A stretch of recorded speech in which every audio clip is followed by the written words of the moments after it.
Tanghali na nang nagising ako sa sarili kong kama. Kinapa ko ang mga damit kong in place naman. Walang nawala. Buo pa rin naman. Ang tanging naaalala ko lang kasi ay nasa bar ako at umiinom. Agad akong bumangon para tignan kung anong oras na, pero nahilo ako.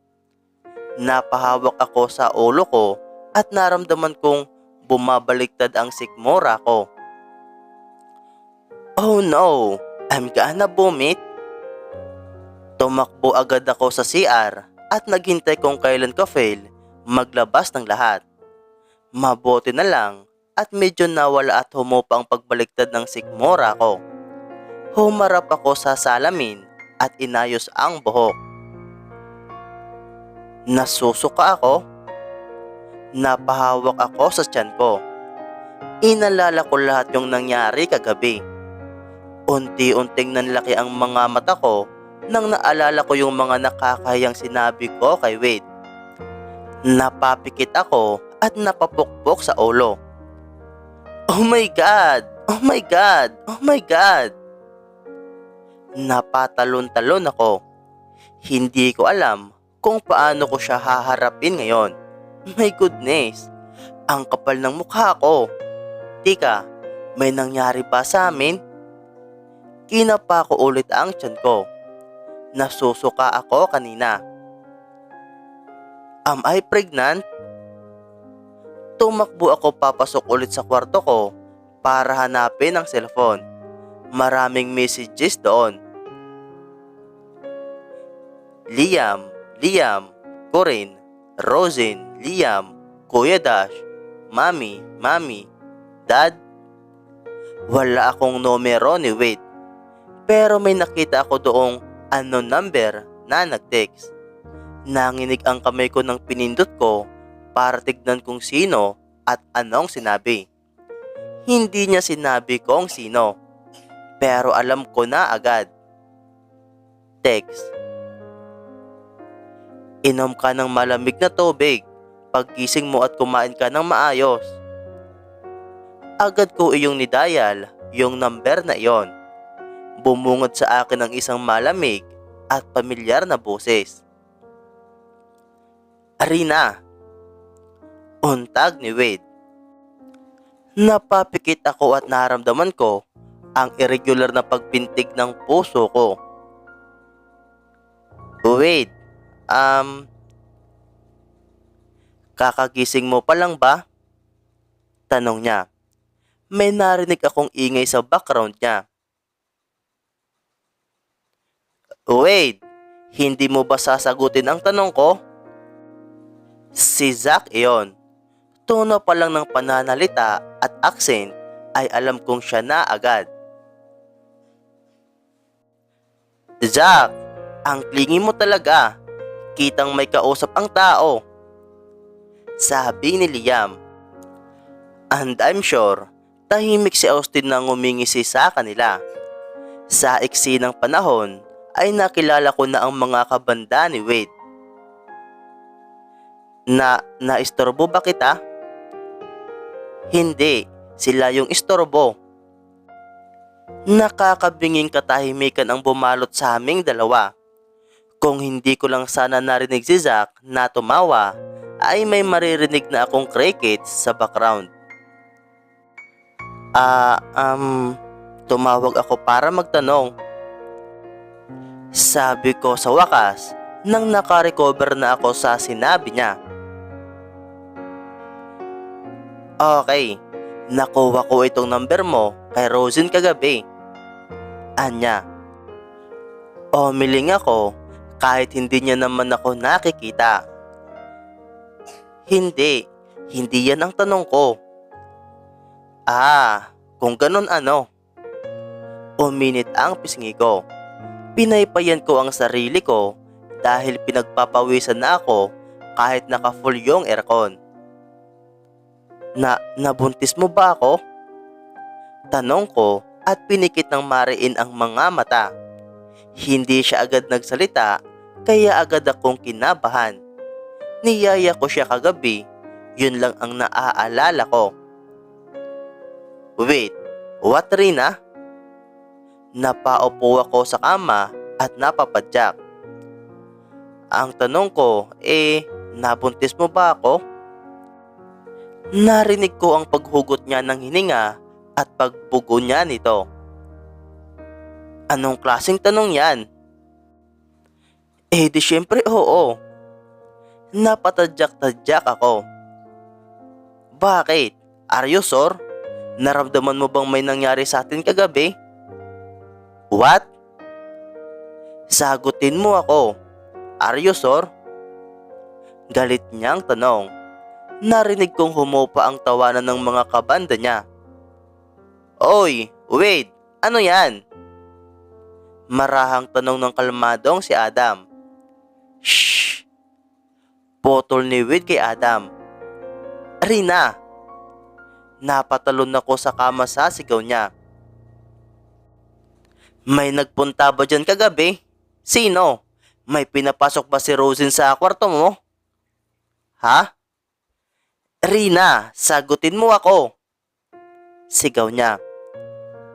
Wala.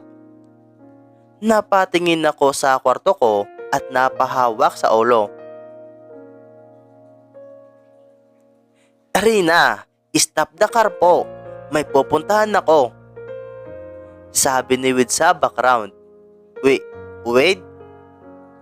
Ginulo ko ang buhok ko. Hindi ba tayo nagpunta sa kondo mo? Kasi di ba? Hindi ba? Napasinghap si Wade. Ilang sandali pa siya bago nagsalita. Wade, anong nangyayari? May problema ba kayo ni Rina? Tanong ni Adam sa background. She's pregnant, Ribas. Oh, malaking pasabog yan. Maliban sa sumabog sa loob. Zach! May narinig akong sigawan at sapakan sa background. Rina, walang nangyari sa atin. Sabi ni Wade nang humupa na ang sapakan sa background. Ngayon, sabihin mo sa akin, are you sure? Humina ang boses niya. Sure? Umiling ako kahit alam kong di niya ako nakikita. Nope.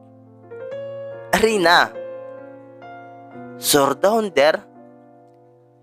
Hindi Wade. I'm just asking.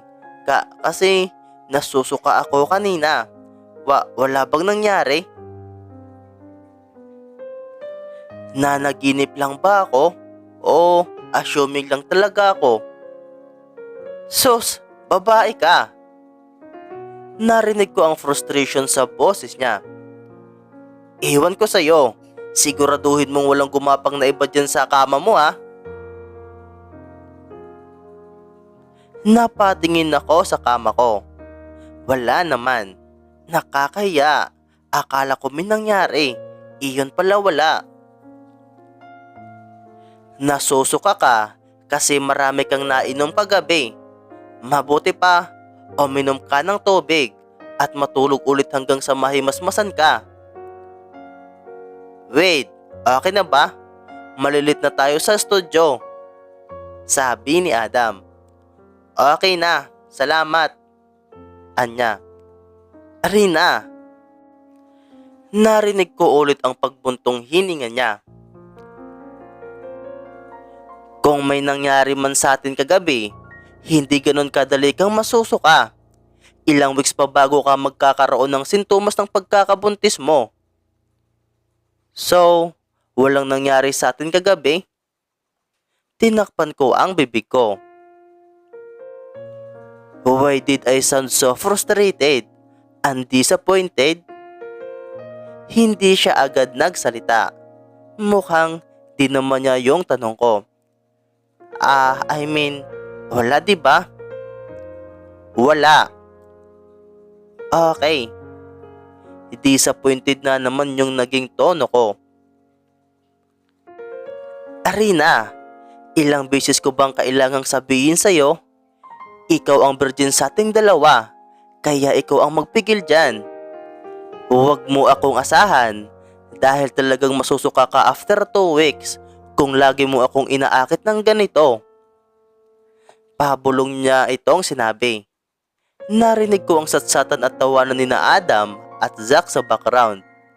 Mas lalong uminit ang pisngi ko sa sinabi niya. Naaalala ko nga nung sinabi niya ayon. I'm not virgin anymore.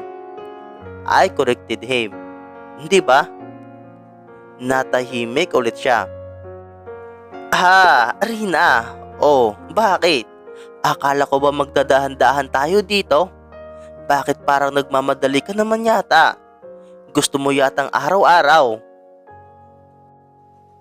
Pinaaalala ko lang sa'yo.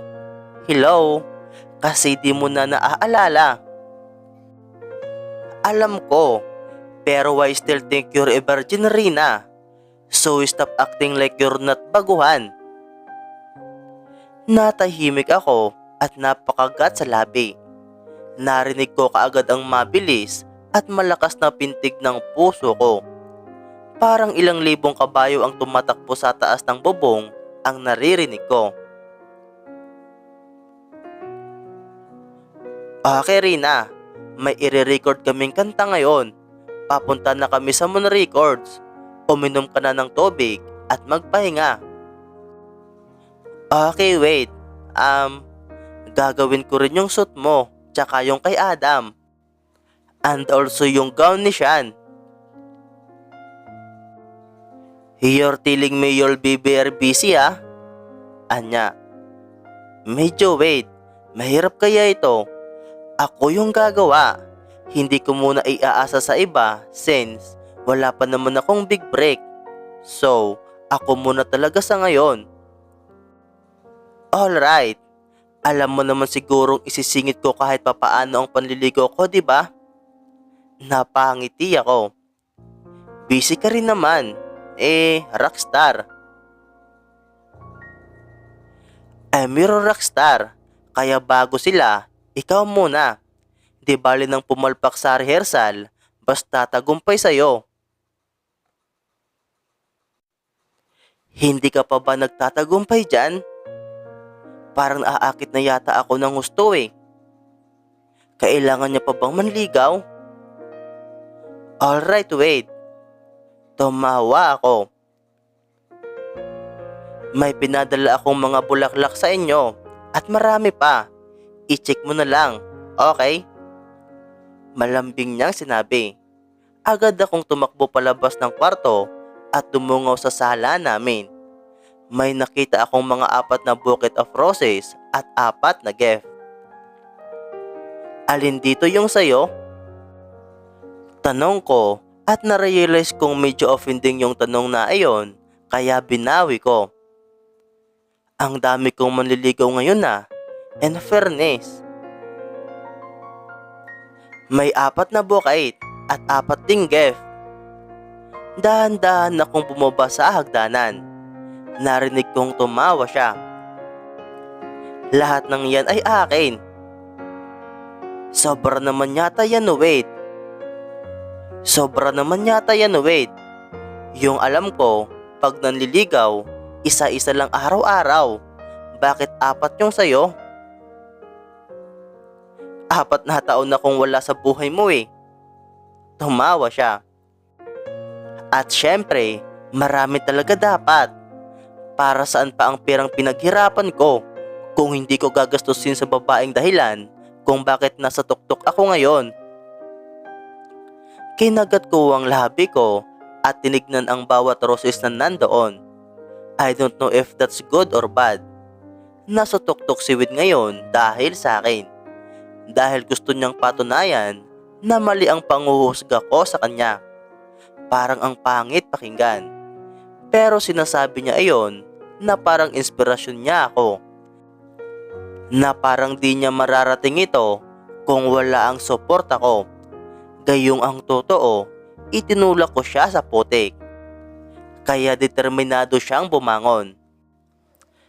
Hi Wade, I love you. I love you, Rina. Malamig niyang sinabi. I love you more, Wade. Nanginig ang boses ko.